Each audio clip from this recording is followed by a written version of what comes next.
Knowing how to market a business locally is nice, but if you want to go big, then you have to go global. In this video, we're going to walk you through the key components of marketing a business globally. How are regular folks like you and I that aren't blessed with massive marketing budgets supposed to compete in spaces that take a ton of money, a ton of time, and a ton of resources, all while trying to stay sane? That's the question. And on this podcast, we're here to help you find answers. Welcome to the Marketing Stuff Podcast. All right, so together we're going to walk through these four key learning assessments. We're going to describe the components of country market assessment. We're going to understand market opportunities in the BRICS countries. We're going to identify the various market entry strategies, and then we're going to highlight the similarities and difference between a domestic marketing strategy and a global marketing strategy. Let's get into it. All right, let's talk about the ways that we can describe the components of a country market assessment. So there are a few different approaches that we can have. And the first thing that we want to do is we want to look at the country and do an economic analysis using metrics that we can compare across two different countries. If we try to look at them in a general sense, without using metrics, it can be very challenging because wages are different, population sizes are different, the economic situations are different. And so by stepping back and using some general metrics can help you look at two countries and determine their viability in a general sense.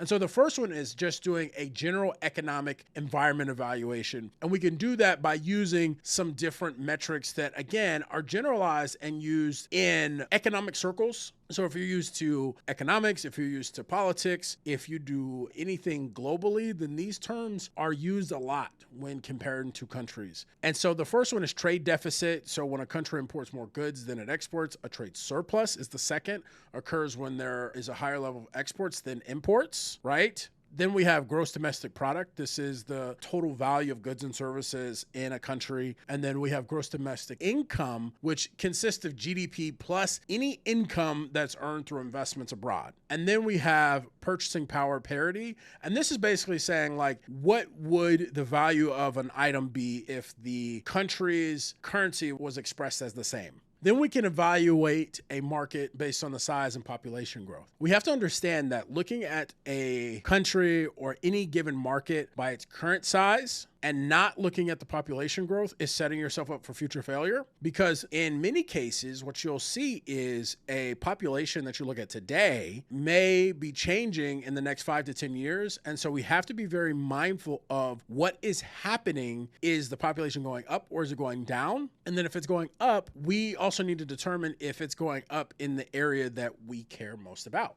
Then we can evaluate looking at like a real income sense, how much money they're actually making. If we have a really high luxury product and for whatever reason, the country does not have a really solid income, it's not going to work. The product that we have is not going to work. We may be able to make changes and offer a secondary product that is similar. And there may be some other factors inside of the country that suggest to us that being in that country is positive for us. But when we look at the total economic structure and realizing that, you know what, the disposable income in this country is not what we need it to be in order to offer our base product, that may be something that we have to consider. Apple does this really well in the Middle Eastern markets. They have a phone that they sell that has less overall features, that's cheaper for them to produce, but still gives the opportunity for people to have Apple products, but at a much lower cost. We also need to analyze the infrastructure and technological capabilities. This makes a huge difference if our business requires, let's say, internet. Like, we need access to internet. And for whatever reason, that country's infrastructure, communications infrastructure, does not allow for you to have reliable internet. This could be a huge issue for you. I've looked at some other countries for my business, and this is one of the things that I look at a lot. What does the communications infrastructure look like? What is the cost to try to get internet, right? I've been spoiled because in the US, getting unlimited internet is fairly easy. All right, sir. You are right. But in other countries, it's not always even available as an option, right? And data consumption for doing something like doing a video and then uploading it can be pretty high. So we need to think about, do they have the transportation system set up, right? And even to the degree of like the roads. Are there roads, right? And this may even carry on to, what does the infrastructure look like in the sense of something like a storm? So when we're looking at global shifts, we have to understand that we can't take our current assumptions and try to apply them to another country, because oftentimes what we have as a base may not be the same thing as what they have for a base, and vice versa.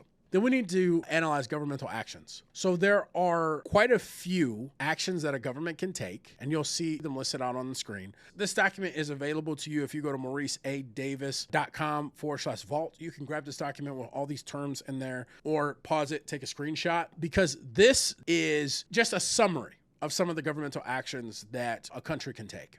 And these will impact the affordability or the availability of your goods and services, but also your vendors' goods and services. So if you create something that requires that you import raw goods from another country, but you want to set up manufacturing in a different country, maybe because of labor force availability, maybe you are planning to do widespread distribution in that country, but they have a quota on how much can be brought in, that quota may stop you from being able to produce to the level that you need in order to meet your production numbers. So just stuff to be aware of. Hey, Maurice here, different Maurice than from the show that you're watching right now. If you want access to all the resources that I'm talking about and you don't want to have to write them down, in the notes below, you'll find a link. If you register there, I have included all the resources that I talk about inside of this free database. It's yours. So get back to the show. I hope you enjoy.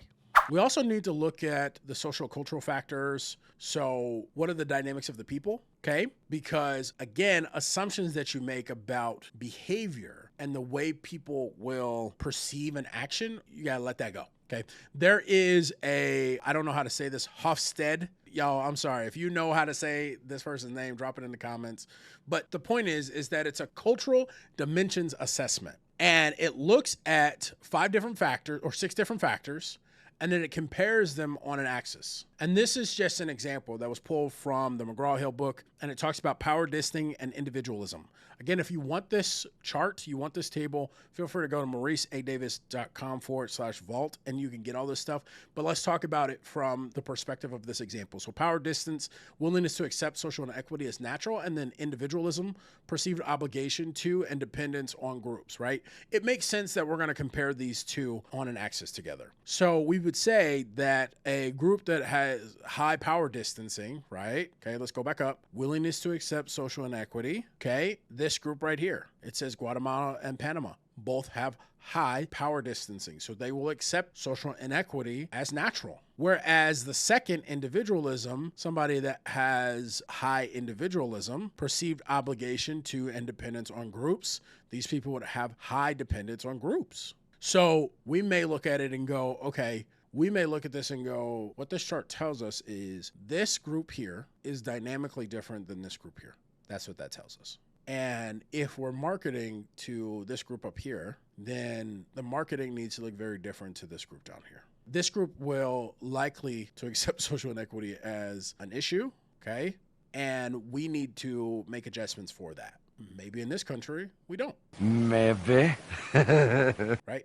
So just stuff to be mindful of as you're going through this. These graphs are not, the way that I've looked at them is that you are comparing, contrasting. I've not found a universal scoring for any of this stuff, but it's in comparison, right? So we kind of go through and we plot each one. We give everybody a score based on our understanding of that country, that state, and then we plot those on a graph like this, and then we can clump them together into cluster graphs. That's really how this works. It's a scoring system and on a scale of 0 to 100. And so these are going to be based on your research and your understanding of each one of these countries. Right. You also could look at this and do this on groups of people if you have dynamically different groups of people, because it's a behavioral scoring. Just throwing that out there. So then we want to understand the market opportunities in the BRICS countries. These are up-and-coming countries, and so it would be Brazil, Russia, India, Canada. We're not going to get into this much in this video. I would say if you are somebody that has a business and that you're looking to expand, these are just some of the countries that it'd be worth looking at. I also included in here Africa, maybe one that you want to look at as an opportunity for growth for your business.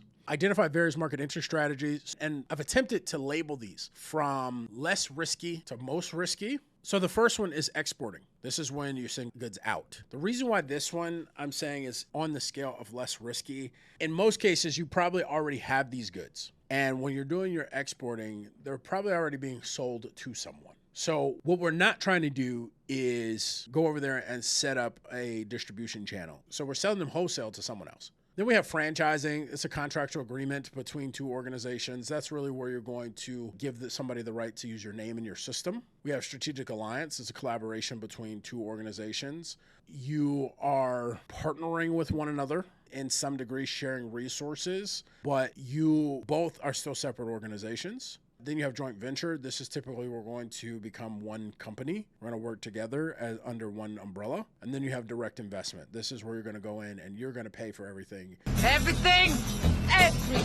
And try to start your own organization. Another one that was not mentioned in the book would be licensing. This is where you essentially share your intellectual property and allow somebody to use just the intellectual property portion, typically under some short-term agreement. So I would honestly say this is probably the least risky of all of them because you're not actually sharing a physical good. The only challenge here is like navigating international law. And then number 4, we want to highlight the simulators and difference between domestic marketing strategies and then global marketing strategies. So the core of global marketing is not much different than domestic marketing. There are some areas of concern that make global marketing expansion challenging, and it can be products and service navigating. I mentioned this before, but it can be navigating international law with same products and services. Sometimes you may have like a copyright or a trademark in one country that's totally legal, and then you try to jump the pond and it's not, because there's someone that already is doing it or has a similar name. So that's something you got to be aware of.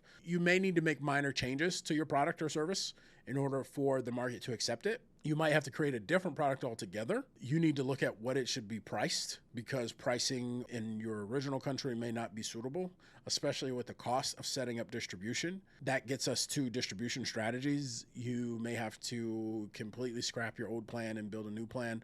And then your communication strategy, especially if it is a big cultural change from one country to the other, you may need to honestly bring someone in to design your communication strategy to navigate both the language change, the infrastructural changes, and the social sense, social-cultural dynamics, okay? So these are some challenges, but as far as influencing people, creating campaigns, a lot of that stuff will be the same. And what you'll notice is these strategies that were laid out, like the entry strategies, they're the same as if you want to grow or expand a business locally. You can use those same entry strategies regardless of where you're trying to enter into. So just something to keep in mind. If you find this helpful, let me know in the comments. The global marketing piece, I'm not a global marketing wizard, but figured I would share this with you. If this is something that you want to do for your business, I highly suggest that you seek professional support in building these strategies because every country is different. And so every strategy needs to be tweaked for those countries' needs and desires. Outside of that, stay out here winning, y'all.